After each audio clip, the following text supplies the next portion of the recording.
A 9-year-old girl walks into her father's chambers and hands him the exact information that could save his life. She tells him, in plain language, that men are plotting to kill him. She names what she heard. She describes the tunnel, the voices, the conspiracy. They said they were going to kill you. And Eddard Stark, the most honorable man in Westeros, the man who built his entire identity around truth and duty, looks at his daughter and does not believe her. He does not investigate. He does not act. He smiles, he asks about her sword lessons, and he sends her away. 6 episodes later, they take his head. To understand how significant this warning was, you have to understand exactly how Arya Stark came to be in the bowels of the Red Keep in the first place. She was not spying. She was not on a mission. She follows the cat deep into a part of the Red Keep she has never seen before, beneath the dragon skulls, down into a passage so low she has to crouch, into a tunnel network that runs underneath the castle, and there, separated from the 2 speakers by a wall of stone with a grate between them, she hears 2 voices talking. If one hand can die, why not a second? She recognizes one of them almost immediately.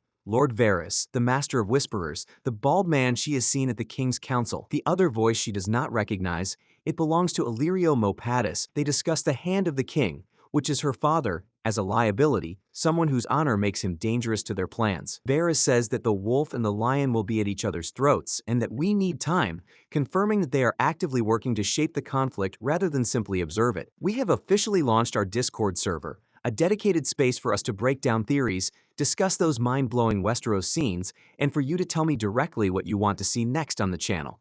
It's completely free and built for the real fans. The link is right there in the description. Come join the council. Most critically, the conversation establishes that Ned Stark's presence in King's Landing is a problem that their network is aware of and is working around. The warning itself, what Arya said to her father. Arya escapes the tunnels and goes directly to her father. She does not stop. She does not tell a servant, does not tell Sansa, does not waste time. She goes straight to Ned Stark and tells him what she heard. She describes the men, the fat one and the bald one. She tells him they were talking about the Hand of the King being in danger. She tells him the men called themselves the Mummers, a term for actors, for people who play roles, for people whose public face is not their real face. She is giving him an intelligence report, not a child's story, a report. Now here is the part that I kept coming back to the more I analyzed this scene. Arya does not embellish. She does not claim to have understood everything. She reports what she heard with the careful accuracy of someone who knew she was hearing something important. This is the same Arya who would go on to train with the faceless men of Bravos, who would spend years learning how to observe human behavior with surgical precision. That instinct was already there at 9 years old in the dungeons of the Red Keep. She heard something she did not fully understand,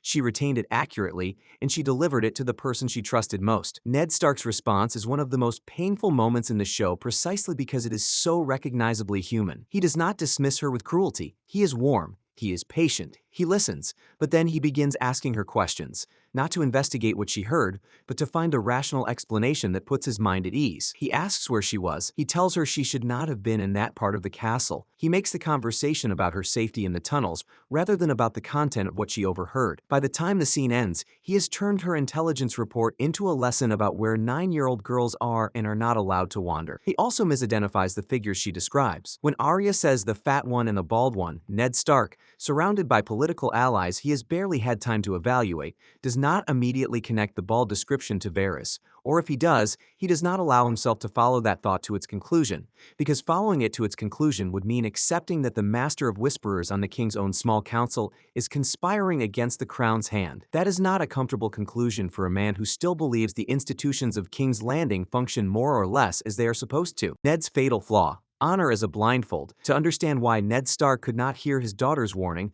you have to understand the operating system of his entire worldview. Ned was raised in the North under the code of House Stark, a code built around direct confrontation, clear loyalty, and the idea that a man's word, once given, is law. The North operates on a politics of clarity. You know who your enemies are, you face them, you deal with them openly. The kind of layered, indirect, smile-at-your-face conspiracy that defines King's Landing politics is not just foreign to him. It is, on some level, philosophically incomprehensible to him. This is not stupidity. Ned Stark is not stupid. He is, by the evidence of the show, an excellent administrator, a skilled battlefield commander, and a man of considerable personal courage. His intelligence failure is not cognitive, it is structural. He brought the Northern Code to a Southern court and kept applying it even as everything around him was telling him it did not work here. When Littlefinger warns him in Season 1, Episode 4 that in King's Landing there are no men like you, it is not a compliment.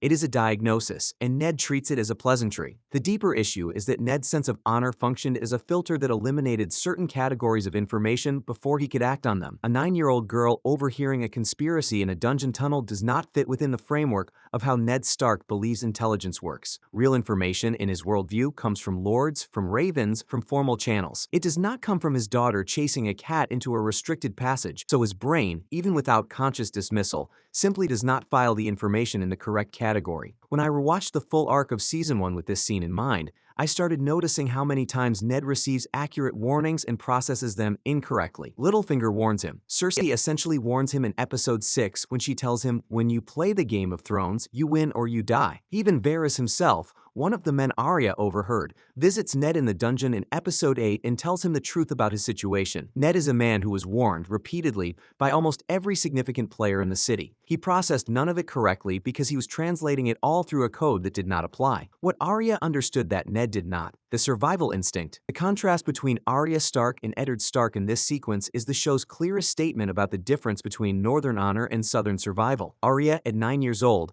heard two men speaking in secret, and her immediate response was, "This is dangerous. I need to report this to someone who can act on it." She did not think about whether it was appropriate to have been in that tunnel. She did not think about whether it was polite to eavesdrop. She processed the threat and moved toward protective action. That is a survival instinct. Ned's response was exactly inverted. His immediate processing was, "My daughter was somewhere she should not have been. Let me address that." The threat the information contained was secondary, or rather, it was tertiary, behind both the boundary violation and the basic implausibility of the scenario. He recentered the conversation on the framework he was comfortable with: parental authority, appropriate behavior, the rules of the Red Keep, and in doing so, he let the actual intelligence evaporate. The show tracks this contrast across all 8 seasons. Arya becomes, arguably, the most effective survivor in the entire story. She survives King's Landing after Ned's execution. She survives the road north disguised as a boy. She survives the Brotherhood without banners, the Hound, the Bloody Gate. She crosses the Narrow Sea and trains with the Faceless Men and Bravos. She returns to Westeros and executes Walder Frey and every male member of House Frey in a single night. She kills the Night King in Season 8, Episode 3, a feat that every trained warrior, every dragon, and every military strategy in the show failed to achieve. Every single one of these survivals traces back to the same instinct she demonstrated in that dungeon corridor at age 9. She hears what is actually being said, she processes threat accurately, and she acts. Ned Stark, by contrast, arrives in King's Landing in Episode 1 and is dead by Episode 9. He survives exactly as long as the city allows an honorable man to survive, which is not very long at all. The show does not frame his death as tragic irony. It frames it as logical consequence. He was warned. He did not hear the warnings. The result was mathematically predictable from the moment he stepped off his horse in the capital. Varys and Illyrio. What the conversation was actually about: to fully appreciate what Arya stumbled into, it is worth being precise about what Varys and Illyrio Mopatis were actually discussing in that tunnel. The show does not spell it out entirely in Season 1. The full scope of their conspiracy only becomes clear across later seasons, but the available evidence is significant. These two men have been operating a long-running plan to restore a Targaryen to the Iron Throne. Illyrio arranged the marriage of Daenerys Targaryen to Khal Drogo. Varys has been feeding selective intelligence to multiple factions to keep the great houses of Westeros in conflict with each other,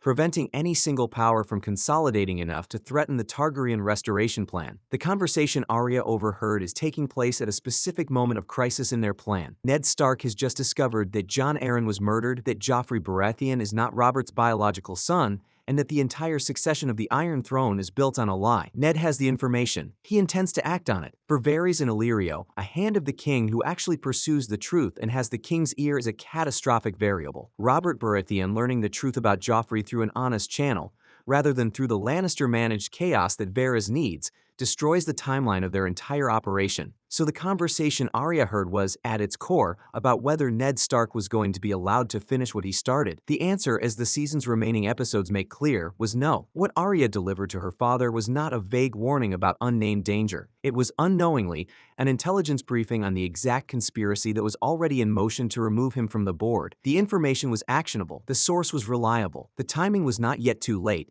and none of that mattered because the man who received it could not process it. What the show was really saying about who gets believed. There is a reason George R.R. Martin and the showrunners chose Arya, and not, say, a seasoned knight or a trusted maester, as the person who overhears the conspiracy. It was a deliberate structural choice. The witness is a child, a girl, and a child who had just been somewhere she was not supposed to be. Every layer of her identity in that moment makes her testimony easier to dismiss. She is young. She is not trained in statecraft. She was breaking rules when she heard it. The information is delivered in the package least likely to be taken seriously. This is the show being precise about something that happens in political systems across history. The person with the most accurate information is frequently not the person with the most institutional credibility. Arya Stark had no title, no council seat, no formal intelligence role. She was a 9-year-old girl who had been crawling through a tunnel chasing a cat. Against that background, her intelligence report, accurate, specific, and time-sensitive, dissolved into the category of child's imagination almost before it finished leaving her mouth. The show asks you to sit with that. It asks you to watch Ned Stark miss the most important piece of intelligence he receives in King's Landing, delivered by the person he loves most in plain language with enough specificity to investigate, and then it asks you to watch the consequences of that miss play out over the remaining 4 episodes of Season 1. The execution in the Plaza of the Great Sept of Baelor in Episode 9, the moment that told every viewer that this show was not going to protect its heroes, is the direct and logical consequence of Episode 5. Not of treachery, but of bad luck.